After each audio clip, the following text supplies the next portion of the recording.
Welcome to my easy learning computer. இன்னைக்கு கிளாஸில் நம்ம என்ன பார்க்க போகிறோம் அப்படின்னு பார்த்தோன்னா, டேட்டா கம்யூனிகேஷனில் டிசிபி/ஐபி அப்படின்னா என்னென்னு பார்க்க போகிறோம். Data communication and networking videos போடுங்க அப்படின்னு நிறைய பேர் எனக்கு மெசேஜ் பண்ணியிருந்தீங்க. அதனால் நான் இந்த வீடியோவை ரெக்கார்ட் பண்ணியிருக்கேன். டேட்டா கம்யூனிகேஷன்னா என்னன்னுட்டு ஒரு இன்ட்ரொடக்ஷன் வீடியோ ஆல்ரெடி நான் போஸ்ட் பண்ணியிருக்கேன். அந்த வீடியோவை பார்க்காதவங்க போயிட்டு பார்த்துட்டு வாங்க. அப்போ தான் இந்த வீடியோ ரொம்ப ஈஸியாக புரியும் உங்களுக்கு. இந்த வீடியோவில் டிசிபி/ஐபின்னா என்ன அப்படிங்கிறத தான் கிளியராக எக்ஸ்பிளைன் பண்ண போகிறேன். டிசிபி/ஐபி அப்படிங்கிறது டிரான்ஸ்மிஷன் கண்ட்ரோல் ப்ரோட்டோக்கால். இது என்ன பண்ணுது, இதனோட வேலை என்ன அப்படின்னு கேட்டோம்னா, it's a framework for organising the set of communication protocols. இப்போ நிறைய ப்ரோட்டோக்கால் நமக்கு தேவைப்படுது. ஒரு டேட்டாவை ஒரு இடத்துலேருந்து இன்னொரு இடத்துக்கு அனுப்புறதுக்கு நிறைய ஸ்டேஜ் இருக்குது. அந்த நிறைய ஸ்டேஜில் நிறைய ப்ரோட்டோக்கால்ஸ் நமக்கு ஹெல்ப் பண்ணுது. தட் மீன்ஸ் சப்போர்ட்டிங் ஃபைல்ஸை தான் நம்ம இங்கே ப்ரோட்டோக்கால்ஸ் அப்படின்னு சொல்கிறோம். நிறைய ஃபைல்ஸு சப்போர்ட் பண்ணுது. அந்த சப்போர்ட் பண்ணக்கூடிய ஃபைல்ஸு சில ரூல்ஸ் அண்ட் ரெகுலேஷன்ஸை ஃபாலோ பண்ணி இருக்கிறதுனால அதுக்கு பேர் ப்ரோட்டோக்கால் அப்படின்னு சொல்கிறோம். அந்த எல்லா ப்ரோட்டோக்காலையும் ஒன்றா சேர்த்து ஒரு குரூப்பாக க்ரியேட் பண்ணியிருக்கிறாங்க. அதுக்கு பேர் தான் ஃப்ரேம் ஒர்க் அப்படின்னு பேர். அந்த ஃப்ரேம் ஒர்க்கோட நேம் தான் டிசிபி/ஐபி. எல்லா ப்ரோட்டோக்காலையும் ஒன்றா ஆர்கனைஸ் பண்ணி அதுக்கு ஒரு பேர் வச்சுருக்கிறாங்க. அதுதான் டிசிபி/ஐபி அப்படின்னு சொல்கிறோம் நம்ம. இந்த டிசிபி/ஐபி மாடலில் ஒரு 4 ஸ்டேஜஸில் நம்ம டேட்டாவை சென்ட் பண்ண போகிறோம்.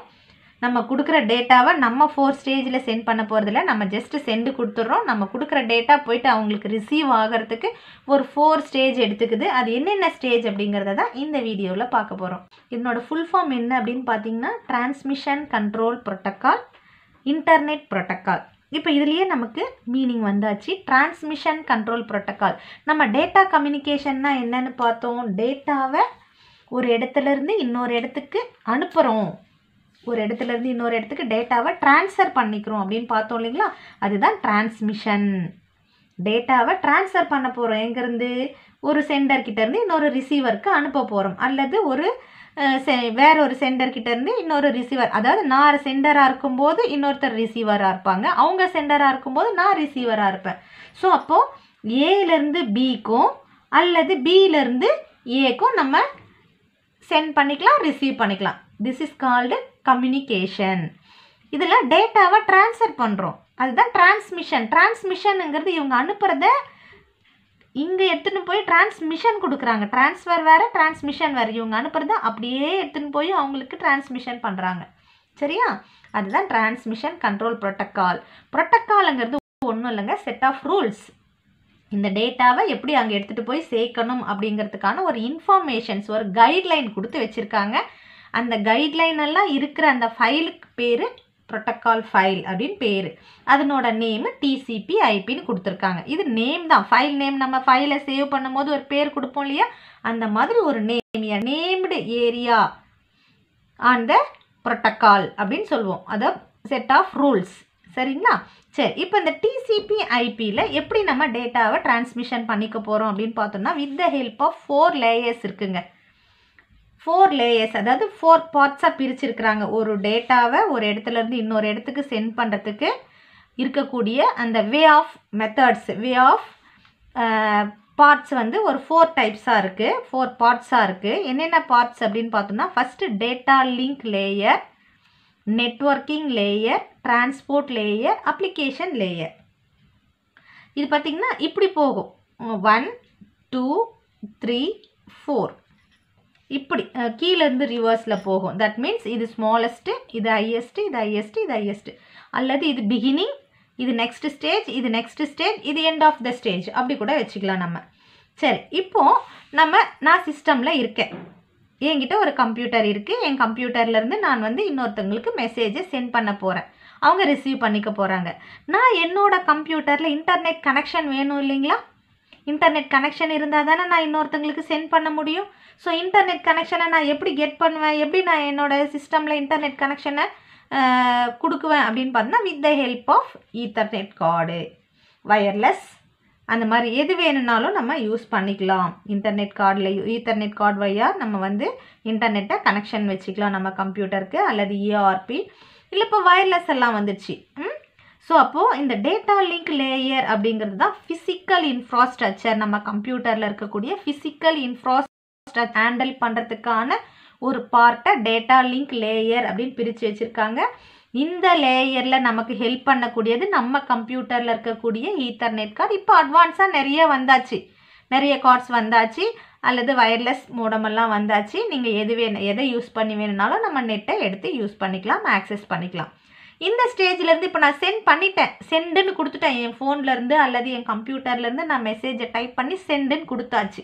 அடுத்த பார்ட் எங்கே போகுது அப்படின்னிங்கன்னா செகண்ட் பார்ட்டுக்கு போகுது, நெட்வொர்க்கிங் லேயர். இந்த நெட்வொர்க்கிங் லேயர் என்ன பண்ணுது, இதனோட வேலை என்ன அப்படின்னா கண்ட்ரோல்ஸ் த ஃப்ளோ. நான் அனுப்பின டேட்டாவை எங்கே எடுத்துகிட்டு போகணும், எந்த எண்டுக்கு கொண்டு போகணும் அப்படின்றது அதனோட கண்ட்ரோல். அந்த ஃப்ளோ போகக்கூடிய வேவை கண்ட்ரோல் பண்ணக்கூடியது இந்த நெட்வொர்க்கிங் லேயரோடது. நெக்ஸ்ட்டு என்ன பண்ணணும் அப்படின்னு பார்த்தீங்கன்னா ரூட்டிங் ஆஃப் டிராஃபிக். இப்போ நான் போகக்கூடிய வழி, இப்போ என்னோட டேட்டா இங்கேருந்து பிக்கு போகிறதுக்கு போகுது இல்லையா, போகும்போது ரூட்டிங் நிறைய நெட்வொர்க்கிங் கிடைக்கும். இப்போ நான் எந்த நெட்வொர்க்கிங் யூஸ் பண்ணியிருக்கிறேனோ அந்த நெட்வொர்க்லேயே என்னோட டேட்டா ட்ராவல் பண்ணணும், அதர் நெட்வொர்க்குக்கு போகக்கூடாது. ஃபார் எக்ஸாம்பிள் நான் பிஎஸ்என்எல் நெட்வொர்க்கு யூஸ் பண்ணியிருக்கேன். அந்த நான் யூஸ் பண்ண நெட்வொர்க்கில் என்னோட டேட்டா ட்ராவல் ஆகணும் அப்படின்னா அதையெல்லாம் மேனேஜ் பண்ணக்கூடியது இந்த நெட்வொர்க்கிங் லேயர். இதுக்கு ஹெல்ப் பண்ணக்கூடியது இன்டர்நெட் ப்ரோட்டோக்கால். இதுக்கு ஹெல்ப் பண்ணக்கூடியது இன்டர்நெட் ப்ரோட்டோக்கால் ஹெல்ப் பண்ணும். சரிங்களா? அதாவது ஒவ்வொன்றுத்துக்குமே ஹெல்ப் பண்ணக்கூடியது நிறைய இருக்குது, மோர் தென் ஒன் ப்ரோட்டோக்கால்ஸ் இருக்குது. நமக்கு எது வேணுமோ அதை யூஸ் பண்ணிக்கிறோம், அவ்வளோதான். சரி, இப்போ இந்த ஸ்டேஜ்லேருந்து என்னோட டேட்டா இப்போ நான் எந்த நெட்வொர்க்கில் போகணும் அப்படிங்கிறது நான் சூஸ் பண்ணுறது இல்லை, இந்த லேயர் சூஸ் பண்ணிக்கும். தட் மீன்ஸ் இந்த ப்ரோட்டோக்காலோட வேலை அது எல்லாம். இப்போ பார்த்து அனுப்புது. அடுத்த பார்ட்டுக்கு எங்கே போகும் அப்படின்னு பார்த்தீங்கன்னா டிரான்ஸ்போர்ட் லேயர். டிரான்ஸ்போர்ட் லேயர் தான் எடுத்துகிட்டு போக போகுது என்னோட டேட்டாவை. இது எடுத்துகிட்டு போகிறதுக்கு வழியை கிளியர் பண்ணுது, அந்த டேட்டாவை கண்ட்ரோல் பண்ணுது, அதுக்கு ரூட் கொடுக்குது. அது எடுத்துகிட்டு போகிற வேலை டிரான்ஸ்போர்ட் லேயரோடது. என்ன பண்ணும் அப்படின்னு பார்த்தீங்கன்னா இந்த நம்ம அனுப்பணும் இல்லையா டேட்டா, நான் இப்போ ஒரு மெசேஜை டைப் பண்ணி வச்சுருக்கேன், அந்த டைப் பண்ணி சென்ட் கொடுத்துட்டேன் இல்லையா, அந்த மெசேஜை எப்படி அனுப்பணும் அப்படின்னு பார்த்தீங்கன்னா இந்த டிரான்ஸ்போர்ட் லேயர் கண்ட்ரோல் பண்ணும். எப்படி அப்படின்னா டிவைட்ஸ் டேட்டா இன்ட்டு பேக்கெட்ஸ். சின்ன சின்ன பேக்கெட்ஸாக என்னோட பெரிய மெசேஜை சின்ன சின்ன பேக்கெட்ஸாக, அதுக்கு ஒரு லிமிட் இருக்கும், இவ்வளோ டேட்டா இவ்வளோ சைஸில் தான் இருக்கணும் ஒரு பேக்கெட்டு. பேக்கெட்டுங்கிறது ஒன்றும் இல்லைங்க, பெரிய டேட்டாவை, தட் மீன்ஸ் பெரிய இன்ஃபர்மேஷன்ஸை சின்ன சின்ன பார்ட்டாக பிரிக்கிறதுக்கு பேர் பேக்கெட்ஸு.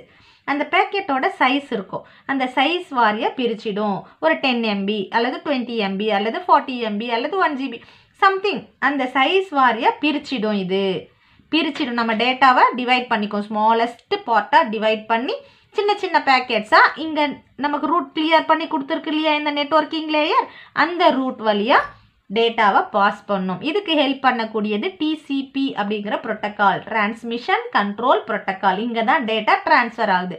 தட் மீன்ஸ் டிரான்ஸ்மிஷன், நான் சொன்னதை அப்படியே போயிட்டு வேறு அந்த டேட்டாவை மாற்றி கொண்டு போய் நான் சொன்ன மாதிரி ஒரிஜினல் இன்ஃபர்மேஷன்ஸை இன்னொருத்தருக்கு அனுப்பணும் இல்லையா, அதை டிரான்ஸ்மிஷன் பண்ணுது, அப்படியே கொண்டு போகுது. சரிங்களா? சரி, அடுத்த பார்ட். இப்போ இங்கே டிரான்ஸ்மிஷன் பண்ணியாச்சு, நான் என்ன சொன்னேன் அப்படிங்கிறத அடுத்த பார்ட்டுக்கு சொல்லியாச்சு. இப்போ அது போகுது, நான் கொடுத்த ரூட் வழியாக போகுது. அடுத்த பார்ட்டுக்கு எங்கே போகுதுன்னா அப்ளிகேஷன் லேயருக்கு போகுது. நான் எல்லாம் பிரித்து டேட்டாவை ட்ரான்ஸ்ஃபர் பண்ணிட்டேன் அப்படின்னு சொல்லுது. இந்த அப்ளிகேஷன் லேயரோட வேலை என்ன அப்படின்னா அடுத்த பார்ட்டில் எண்ட் யூசர். இப்போ நான் அனுப்பின இல்லையா இங்கேருந்து ஏலேருந்து பிக்கு, அதாவது ஏன்றது நான், பின்றது இன்னொரு யூசர், இவங்களுக்கு அனுப்பியா எண்ட் யூசர். இப்போ இவங்களுக்கு நான் அனுப்பா போயிட்டு சேருதா, நான் என்ன ஒரிஜினல் இன்ஃபர்மேஷன் அனுப்பணும் அந்த இன்ஃபர்மேஷன் அப்படியே சேர்ந்துருக்கா அப்படிங்கிறத கன்ஃபார்ம் பண்ணிக்க வேண்டியது அப்ளிகேஷன் லேயரோடது. நான் என்ன ஃபார்மேட்டில் கொடுத்தனோ அந்த ஃபார்மேட்டில் அப்படியே இவங்களுக்கு இதான் டிரான்ஸ்மிஷன், அப்படியே அவங்களுக்கு ட்ரான்ஸ்ஃபர் பண்ணி சொல்லும். சரிங்களா?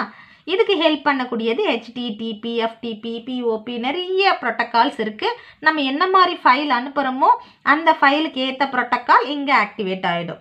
சரிங்களா?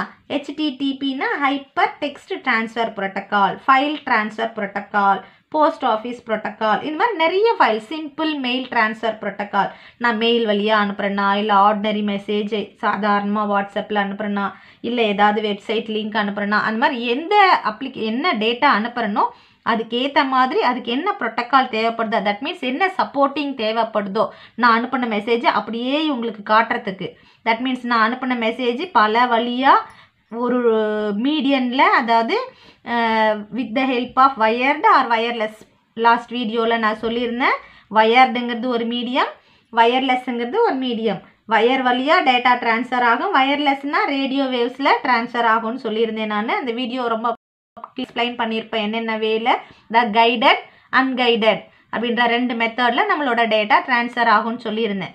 இப்போ அந்த மாதிரி ட்ரான்ஸ்ஃபர் ஆகும்போது இங்கே நம்ம அனுப்பின ஃபார்மட்லேயே அப்படியே இங்கே போய் சேருதா, நம்ம அனுப்பின ஃபார்மட்டை கன்வெர்ட் பண்ணி எண்டு யூசருக்கு கொடுக்க வேண்டிய வேலையை அப்ளிகேஷன் லேயர் செய்யும்.